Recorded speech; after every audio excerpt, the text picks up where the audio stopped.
Health cafe Tamil viewers அனைவருக்கும் வணக்கம். நான் டாக்டர் நித்யா, சித்தா ஃபிசிஷியன். பெண்களுக்கான ஒரு முக்கியமான ஒரு பதிவு தான் இந்த பிசிஓடி, பிசிஓஎஸ் அப்படின்னு சொல்கிற விஷயம். ஏன்னா இது இன்றைக்கு நிறைய இளம் பெண்களுக்கே அதிகமாக இருக்குது அப்படின்னு சொல்லலாம். முன்னாடியெல்லாம் ஒரு 10 வருடங்களுக்கு முன்னாடி பார்த்தோம்னா அந்த ஹார்மோன் இம்பேலன்ஸ் இருக்கக்கூடியவங்களுக்கு யாருக்கோ ஒரு பெண்ணுக்கு இந்த பிசிஓடி ப்ராப்ளம் இருந்தது. இப்போ பார்த்தோம்னா டீனேஜில் இருக்கக்கூடியவங்களுக்கு நிறைய பெண்களுக்கு நம்ம பார்க்குறோம் இந்த பிசிஓடி ப்ராப்ளம் இருந்துக்கிட்டே இருக்குது. இந்த பிசிஓடி ப்ராப்ளம் எப்படிங்க நம்ம சரி செய்யலாம், எதனால் ஏற்படுது? பெரும்பாலும் பிசிஓடி ப்ராப்ளம் இருக்கக்கூடியவங்களுக்கு தைராய்டு சார்ந்த பிரச்சனைகளும் நமக்கு இருக்குது. ஸோ இந்த தைராய்டு சார்ந்த பிரச்சனை இருக்கக்கூடிய பெண்களுக்கு நிறைய பேருக்கு இந்த பிசிஓடி ப்ராப்ளமும் இருக்குது. ஸோ பிசிஓடி இருந்தாலும் தைராய்டு பிரச்சனை ஏற்படுவதற்கான வாய்ப்புகள் இருக்குது. இதை சரி செய்வதற்கு என்ன செய்யலாம்? பெரும்பாலும் உடல் எடை அதிகமாக இருக்கக்கூடிய பெண்களுக்கு, தைராய்டு தொடர்பான பிரச்சனை இருக்கக்கூடியவங்களுக்கு, செடென்ட்ரி லைஃப் ஸ்டைல் அப்படின்னு சொல்லுவோம், சரியான நேரத்தில் உணவு எடுக்காமல், சரியான உறக்கம் இல்லாமல், ரொம்ப ரெஸ்ட்லெஸ்ஸாக ஒர்க் பண்ணிக்கிட்டே இருக்கக்கூடிய பெண்களுக்கு பார்த்தோம்னா அதிகமாக இந்த பிசிஓடி பிரச்சனை நிறைய பேருக்கு இருக்குது. இது சரி செய்கிறதுக்கு என்னென்ன மாதிரியான உணவு முறைகள் நம்ம எடுக்கலாம்? நேச்சுரலாகவே இதை சரி செய்யலாம். ரொம்ப சிம்பிளாக நம்ம சரி செய்யலாம். ஏன்னா இன்றைய காலகட்டத்தில் இந்த பிசிஓடி ப்ராப்ளம் இருக்கக்கூடிய நிறைய பெண்களுக்கு இந்த குழந்தையின்மை அப்படின்ற ஒரு பிரச்சனை இருக்குது. ஸோ இன்ஃபெர்டிலிட்டி இஷ்யூஸ் நிறைய பெண்களுக்கு இன்றைக்கி இருக்கிறதுக்கு காரணம் இது ஒன்று, பிசிஓடி அப்படின்னு சொல்கிறோம். ஸோ இது ஏற்படுவதற்கான காரணங்கள் என்னன்னு பார்த்தோம். இது என்னென்னா பெண்களுக்கு ஓவரிஸில் பார்த்தோம்னா சின்ன சின்ன நீர்க்கட்டிகள் மாதிரி வர ஆரம்பிச்சிடும். இந்த நீர்க்கட்டிகள் என்ன ஆகுதுன்னா ஃபாலிகல்ஸ்லேருந்து ஒவ்வொரு மாதமும் பீரியட்ஸ் வருவதற்கு ஃபாலிகல்ஸ் நல்லா மெச்சூர்டாகி எக் ரிலீஸ் ஆகும். ஸோ அது வராமலே தடுத்து விடும். ஸோ அப்போ இந்த பிசிஓடி இருக்கிறதுனால சரியாக எக் ரிலீஸ் ஆகாது. ஸோ ஒரு மாதம் வருது, இல்லை 50-60 நாட்களுக்கு ஒரு முறை எனக்கு பீரியட்ஸ் வருது அப்படின்னு சொல்லுவாங்க. ஸோ இந்த மாதிரி நிறைய பெண்களுக்கு இர்ரெகுலர் பீரியட்ஸ் வருவதற்கும் இந்த பிசிஓடி இருந்தால் இர்ரெகுலர் பீரியட்ஸும் நிறைய பெண்களுக்கு ஏற்படுது. இதை சரி செய்வதற்கு என்ன பண்ணலாம்? ஸோ பெரும்பாலும் நிறைய பெண்கள் இதனால் ரொம்ப மன உளைச்சலுக்கு ஆளாகி ஸ்ட்ரெஸ் அண்ட் டிப்ரெஷன் இந்த மாதிரி பிரச்சனைகள் இருக்குது. ஸோ பெரும்பாலும் 1 மந்த் பீரியட்ஸ் வராமல் இருக்கா, ஸோ செகண்ட் மந்த்தும் நமக்கு வரலையா, உடனடியாக நம்ம ஸ்கேன் எடுத்து பார்க்கறது நல்லது. ஸோ ஸ்கேன் எடுத்து பார்த்துட்டு அதுக்கப்புறம் அதற்கான சிகிச்சைகளை நம்ம ஃபாலோ பண்ணிக்கிட்டே வரும்போது நேச்சுரலாகவே இயற்கையான முறையில் இந்த பிசிஓடி ப்ராப்ளம் நமக்கு சரியாக ஆரம்பிக்கும். அதாவது பாலிசிஸ்டிக் ஓவரியன் டிசீஸ் அப்படின்னு சொல்கிறோம். ஸோ இந்த ஓவரிஸில் நிறைய நீர்க்கட்டிகள் சேர ஆரம்பிச்சிடும். பெரும்பாலும் ரைட் சைட்லேயோ லெஃப்ட் சைட்லேயோ, இல்லை ஒரு சிலருக்கு ஸ்கேன் ரிப்போர்ட்டில் பார்த்தா பைரேட்டல் அப்படின்னு போட்டிருப்பாங்க. அதாவது 2 பக்கமும் இருக்கக்கூடிய ஓவரிஸில் நீர்க்கட்டிகள் இருக்கிறது. ஸோ இதை சரி செய்கிறதுக்கு உணவுகள் நல்லா நம்ம கவனித்து இந்த ஒரு சில உணவுகள் நான் சொல்கிறேன், இதை ஃபாலோ பண்ணாலே நமக்கு என்னென்னா உடலில் இருக்கக்கூடிய கட்டிகள் கரைய ஆரம்பிக்கும். இதனோட இன்னொரு பெனிஃபிட் என்னென்னா தைராய்டு இருந்தாலும் சரி, அதிகமான உடல் எடை இருந்தாலும் சரி, அதுவுமே நமக்கு குறைய ஆரம்பிக்கும். சரி, இந்த பிசிஓடி இருக்கக்கூடிய பெண்கள் கவனம் செலுத்தி சாப்பிட வேண்டிய உணவுகள் என்ன, இதை நான் சொல்கிறேன். துவர்ப்பு, கசப்பு சுவை இருக்கக்கூடிய உணவுகளை அதிகமாக எடுத்துக்கணும். இதில் முக்கியமாக பார்த்தோம்னா இனிப்பு புளிப்பை அவாய்ட் பண்ணணும்.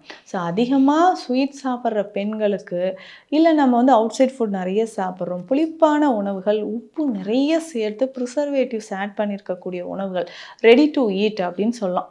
ஸோ இந்த மாதிரியான உணவுகள் நிறைய எடுக்கும்பொழுதும் பிசிஓடி கம்ப்ளைண்ட்ஸ் நிறைய பெண்களுக்கு இருக்குது.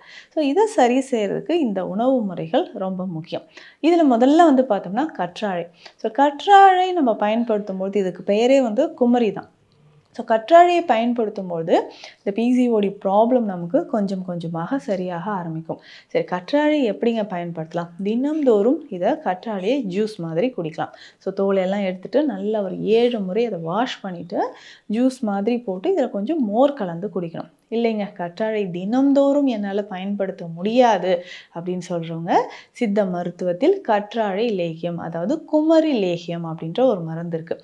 தினம்தோறும் 1 ஸ்பூன் அளவுக்கு இந்த குமரி லேகியம் நம்ம பயன்படுத்தலாம்.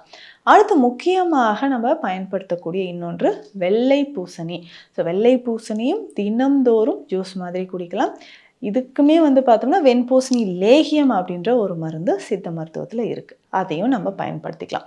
எப்படி நம்ம வந்து கற்றாழை லேகியம் சொன்னனோ அதே மாதிரி வெண்பூசணி லேகியமும் நம்ம பயன்படுத்தணும். இதில் முக்கியமாக நம்ம கவனிக்க வேண்டிய விஷயம், பிசிஓடி ப்ராப்ளம் இருக்கக்கூடிய நிறைய பெண்களுக்கு வெள்ளைப்படுதல் பிரச்சனை இருக்கும். ஸோ இந்த ஒயிட் டிஸ்சார்ஜ் வந்து நம்ம எப்படி தடுக்கலாம்னா, இந்த வெண்பூசணி லேகியம் மற்றும் குமரி லேகியம் பயன்படுத்தினாவே நமக்கு வெள்ளைப்படுதல் பிரச்சனை, லுக்கேரியா அப்படின்னு சொல்லக்கூடிய வெள்ளைப்படுதல் பிரச்சனை, அடிக்கடி யூரினரி ட்ராக் இன்ஃபெக்ஷன் ஏற்படுறது, இது எல்லாமே நமக்கு கொஞ்சம் கொஞ்சமாக குணமாகிட்டே வரும்.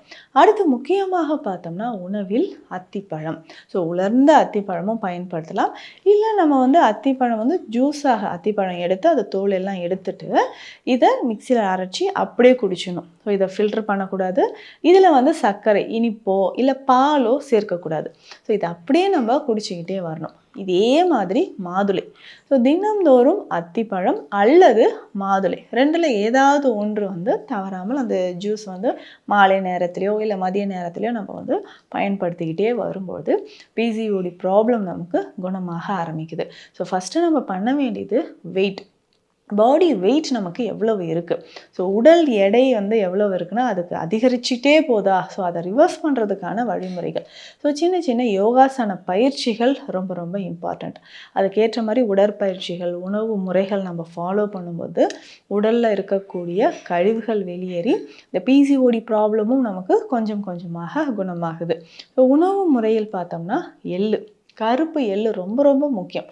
ஸோ முளைக்கட்டிய கருப்பு எள்ளு ஒரு 2 ஸ்பூன் அளவுக்கு முளைக்கட்டிய கருப்பு எள்ளு, இதில் வந்து கொஞ்சம் தேங்காய் துருவல் சேர்த்து கருப்பட்டியோ வெல்லமோ சேர்த்து கலந்து ஒரு ஸ்நாக்ஸ் மாதிரி நம்ம பயன்படுத்தலாம். முளைக்கட்டிய கருப்பு எள்ளு ரொம்ப முக்கியம். முளைக்கட்டிய வெந்தயம். ஸோ ரெண்டில் ஏதாவது ஒன்று நம்ம ஒரு 2 ஸ்பூன் அளவுக்கு தினந்தோறும் சாப்பிட்டுட்டு வந்தாலே உடலில் இருக்கக்கூடிய இந்த கட்டிகள் வந்து குறைய ஆரம்பிக்கும். சித்த மருத்துவத்தில் நிறைய மருந்துகள் இருக்குது. அசோகப்பட்டை குடிநீர் சூரணம் இருக்குது, அசோக அரிஷ்டம் அப்படின்ற மருந்து இருக்குது. இதையுமே வந்து ஒரு 10 ml அளவுக்கு தண்ணீரில் கலந்து காலை இரவு 2 வேளையும் நம்ம குடிச்சிட்டு வரலாம். ஸோ பொதுவாக அந்த உணவு முறைகள் அப்படின்னு சொல்லும்பொழுது தோற்பு சுவை இருக்கக்கூடிய உணவுகளை கவனம் செலுத்திக்கிட்டே வரணும். ஸோ இதில் வந்து முக்கியமாக பார்த்தோம்னா அத்தி பிஞ்சு பயன்படுத்தலாம்.